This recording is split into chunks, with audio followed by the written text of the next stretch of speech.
October 1st, 2025, 10 hours and 42 minutes p.m., Eastern Donetsk region. The night was silent over the fractured front lines. Only the low hum of reconnaissance drones marked the air above the industrial plains of eastern Ukraine. For several days, Ukrainian signals intelligence had been intercepting encrypted Russian transmissions, references to a premium armored convoy expected to reinforce the southern flank near Vuhledar. The estimated cargo, newly refurbished T-90M main battle tanks, worth more than $250 million in total hardware. To Kiev's intelligence command, this represented not just a target, but an opportunity. The tanks were being relocated from depots in Rostov and Kursk oblasts, transported under heavy escort toward a temporary forward base used for refueling and last-minute repairs. The base, located roughly 20 kilometers behind the Russian front line, was heavily fortified but still within range of Ukrainian precision strike systems. The plan that followed would become one of the most audacious operations since the counteroffensives of early summer. October 3rd, 3 hours and 18 minutes a.m. Infrared satellites confirmed the first convoy entering the occupied zone. Each T-90 was hauled by a KZKT heavy carrier, accompanied by ammunition trucks, mobile radar units, and field repair modules. Overhead, 2 Russian Ka-52 attack helicopters patrolled intermittently, while mobile Pantsir S-1 systems guarded the perimeter against aerial intrusion. Ukrainian analysts understood that any premature engagement would alert Russian command. Patience was key. For nearly a week, small reconnaissance drones orbited the area, capturing every pattern, refueling cycles, guard rotations, and radar intervals. Engineers from the 383rd UAV Regiment configured decoy swarms, disposable drones mimicking electronic signatures of larger aircraft, to overwhelm and blind Russian radar just before the strike. Parallel to this, a classified detachment from the Air Force's long-range strike group prepared the payload, guided bombs weighing up to 2,800 kilograms each, equipped with delayed impact fuses, designed to penetrate hardened shelters before detonation. By October 7th, the trap was ready. Weather reports showed clear skies and minimal wind, ideal for precision targeting. The Ukrainian plan depended on total synchronization between satellite intelligence, air-launched munitions, and ground-based electronic warfare. Any timing error could expose the strike units or, worse, result in wasted ordnance. Inside command bunkers near Dnipro, officers reviewed the imagery feed. On their screens, dozens of T-90s parked in tight formations, mechanics moving between them with fuel hoses and welding torches. The convoy had finally reached full strength. The order was simple: wait until every vehicle is inside the perimeter, then erase the base. October 9th, 11 hours and 57 minutes p.m. Ukrainian radar picked up sudden static over the area. The Russian base had activated its own jamming systems. Commanders debated whether to proceed, but the satellite imagery left no doubt. The convoy had arrived, including 8 T-90Ms and at least 20 logistic carriers. This was the moment. Strike authorization came directly from Kiev at 00:06 a.m. As the clock turned past midnight, strike crews loaded the final bombs beneath modified Su-24M aircraft stationed at a western airfield. Each bomb weighed close to 3 tons, capable of creating craters large enough to swallow an armored platoon. Pilots received the coordinates, encrypted under codename Operation Blinding Rain. If you're enjoying this video, subscribe and turn on notifications so you don't miss future updates from the front line. And please like the video. It really helps this channel continue.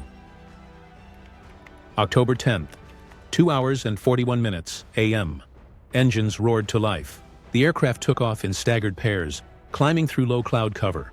Their flight paths curved wide to avoid Russian radar arcs, guided by GPS and ground-based jammers creating corridors of radio silence. From the moment they crossed into strike range, they had less than 4 minutes to release payloads and escape before enemy counterfire could lock on. In the dark, over the quiet landscape of occupied Donetsk, a faint glow began to build on the horizon. The first bombs dropping silently toward the Russian armor depot.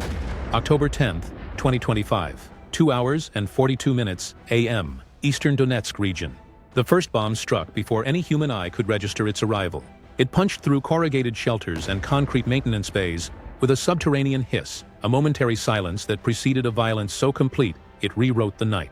Fire bloomed from 3 separate points along the depot line, each detonation triggering a cascade of secondary explosions as diesel reserves, fuel bladders, and stacked ammunition reacted in sequence. Steel melted and armor plates curled like paper. The convoy that had been a neat row of T-90Ms and logistics trailers moments before disintegrated into a forest of twisted metal and smoke. From the Ukrainian command center, Analysts watched thermal overlays spike in color from blue to white as fuel reservoirs ruptured and munitions went up. The heavy 2,800-kilogram warheads had been chosen not for subtlety, but for effect, to breach earthworks, collapse overhead shelters and, crucially, to set off the ammunition inside the tanks and support trucks. The resulting chain reaction multiplied damage far beyond what simple fragmentation could achieve. Within 90 seconds, the depot was effectively a conflagration, visible for miles, and swallowing the structured order of a freshly arrived brigade. On the ground at the Russian base, alarms howled, but the noise was immediately drowned by the roar of detonation. Crews with welding goggles and toolkits were vaporized along with their workbenches. Command vehicles burned where they had been parked. Radios and portable generators gave only intermittent, smoke-choked transmissions. The Pantsir battery that had been assigned to low-altitude defense attempted to acquire the incoming threat, but their operators were hampered by the synchronized electronic masking launched by Ukrainian EW teams. Decoy drones and targeted jamming had created just enough confusion to delay an effective intercept by a critical minute. As the pilots peeled away along pre-planned egress corridors, they observed the scene morph. Black smoke columns rising like broken talons, incandescent fragments raining outwards, and the intermittent flash of burning ammunition. Rounds cooking off in staccato cascades that turned the night into a strobe show of red and orange. A number of the T-90s, their reactive armor plates already compromised by the initial penetrations, experienced catastrophic ammunition detonations, turning entire hulls into fireballs that rolled across the yard. The logistics element, fuel tankers, spare parts, and mobile workshops, amplified the destruction. Where the depot had been a linear collection of high-value vehicles, it was now an area of denial. In the immediate aftermath, Russian command attempted to impose control. Emergency teams from adjacent units drove into the perimeter under the cover of darkness, headlights cutting through the smoke, attempting to extract injured personnel and salvage anything of operational value.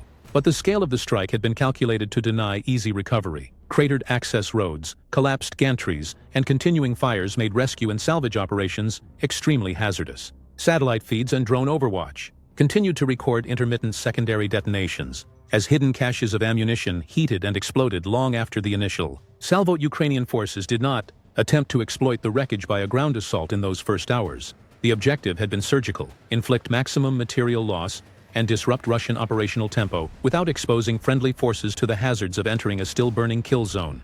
Instead, Kiev's propaganda and information arms moved quickly, releasing calibrated imagery showing columns of smoke and the silhouettes of destroyed armor to international outlets. The psychological effect was immediate. Footage of blackened T-90 turrets and half-melted tracks circulated across social media and newswires, shaping the narrative that Ukrainian precision reach could strike deep into staging areas previously thought secure. Command-level conversations within Moscow shifted beneath the public statements. Internally, inquiries were opened into convoy security, air defense posture, and electronic warfare susceptibility. On the ground, unit commanders faced the immediate problem of replacing lost materiel and patching gaps in defensive coverage. A forward armor reserve that had been counted on for an imminent push was now significantly degraded. Supply routes were reassessed, convoys rerouted, and the frequency of night movements increased to avoid predictable windows. The strategic calculus changed in measured but meaningful ways. An offensive timetable slipped, and resources intended for the front line had to be diverted to rebuild the logistical backbone. This strike also forced doctrinal reflection. Russian logistics doctrine had long relied on relatively static forward depots that provided quick turnarounds for maintenance and refueling. The attack demonstrated the vulnerability of those nodes to long-range, high-yield precision strikes when coupled with superior ISR and coordinated EW. Field manuals and orders of battle adapted almost overnight. Dispersal of assets, increased camouflage discipline, and the decentralization of repair capabilities were issued where possible. Yet dispersal carries trade-offs, often reducing the speed with which a force can reconstitute armored formations. And in a high-intensity theater, speed matters. Internationally, reactions were predictable and immediate. Western capitals issued statements that emphasized de-escalation while acknowledging Ukraine's right to strike military targets. Analysts debated the legality and proportionality of such a heavy strike on a depot within occupied territory. Military commentators weighed its tactical brilliance against the risks such strikes pose to escalation. Within Ukraine, the operation was framed as necessary and precise. Within Russia, it became a point of political friction between military command and logistics planners. Back at the scene over the following day, reconnaissance assets documented the scale of the devastation. Thermal imagery showed pockets of residual heat. Imagery analysts cataloged destroyed hull numbers and vehicle silhouettes.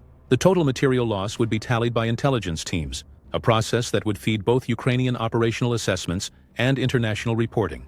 More practically, the strike bought Ukrainian commanders time. The disabling of that armored reserve delayed an expected offensive, allowed Ukrainian forces to reallocate their own assets more favorably, and eroded the confidence of local occupying units. As fires finally died and daylight revealed the scorched geometry of the depot, a new phase began. Engineers from both sides assessed the damage. Intelligence officers collected fragments and munition remnants for forensic analysis. Commanders updated their maps and timelines. The event's reverberations extended beyond destroyed tanks. It altered tempo, inspired tactical adjustments, and reintroduced caution into an area that had become accustomed to a rhythm of movement and maintenance. In the weeks that followed, both sides incorporated lessons. Ukraine refined its targeting cycles and improved coordination between ISR, EW, and strike packages. Russia accelerated dispersal, hardened priority assets, and re-examined the balance between concentration for efficiency and dispersion for survivability. The theater of operations, long defined by attrition and adaptation, adjusted once again to the reality that a single, well-timed strike could reshape the operational picture in profound ways. October 11, 2025, 7 hours and 30 hours a.m., Eastern Donetsk region. At first light, the devastation came into full view. The smoke had thinned but still hung in a heavy chemical haze that rolled low across the blackened earth. Craters the size of small houses scarred the ground where the depot once stood. Twisted remains of T-90M tanks jutted from the soil, their turrets blown clear, barrels bent like metal reeds. The once ordered geometry of a Russian forward base had been erased, replaced by a landscape of molten steel and silence. Ukrainian reconnaissance drones hovered above the scene at low altitude, recording high-definition imagery for post-strike analysis. The footage revealed more than just destruction. It offered forensic detail. Blast patterns indicated at least 4 direct impacts from 2,800-kilogram bombs and numerous secondary explosions consistent with stored ammunition and fuel. Analysts estimated that no fewer than 18 armored vehicles, including 8 frontline T-90Ms and several T-72B3s, had been completely annihilated.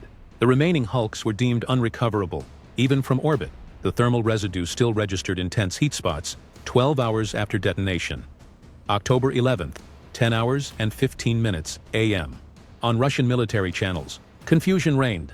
Commanders issued fragmented statements describing a fuel depot accident, while unofficial accounts from soldiers' families on Telegram began leaking imagery showing the unmistakable remains of modern tanks. Within hours, Russian ministry spokesman acknowledged a precision Ukrainian strike, but claimed the losses were minimal, a narrative immediately contradicted by satellite imagery released by Western intelligence.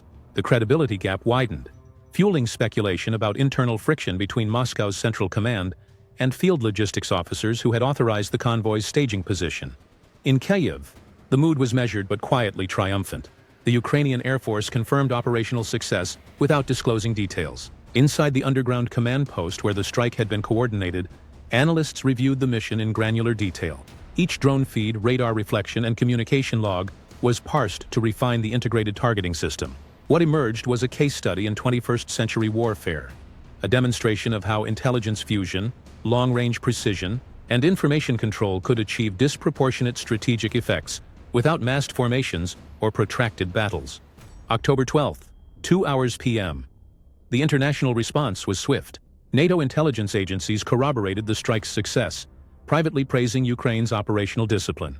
Military observers drew parallels to Israeli deep strike doctrine, a combination of patience, surveillance, and overwhelming precision when the target density justified it. Western defense analysts highlighted that the strike showcased Ukraine's maturation from reactive defense to proactive, intelligence-driven warfare. In contrast, Russian state media shifted focus toward retaliatory rhetoric, promising severe consequences, while avoiding mention of the destroyed convoy's monetary value, nearly $250 million in advanced armor and logistics. Within Russian ranks, morale was shaken. Survivor testimonies described scenes of chaos, munitions cooking off around them, command radios failing, and air defenses blinded by electronic noise. Some crews spoke of seeing the horizon flash white before the blast wave hurled them into the dirt. For those stationed further down the supply chain, the message was clear: nowhere was safe. Convoy operations along the southern corridors slowed dramatically. Movement became erratic, and refueling points were shifted constantly, adding stress to already strained logistics networks. October 12th, 9 hours and 47 minutes p.m. At a situation briefing in Kiev, senior Ukrainian officers examined the broader strategic picture. The destruction of the depot had delayed a planned Russian counteroffensive in the Vuhledar direction by at least 2 weeks. Without the T-90 reinforcements, Russian units in that sector would have to rely on older armor and improvised repair hubs. The delay also coincided with fresh deliveries of Western precision munitions and radar systems to Ukraine, a convergence that gave Ukrainian forces a rare operational window to consolidate gains.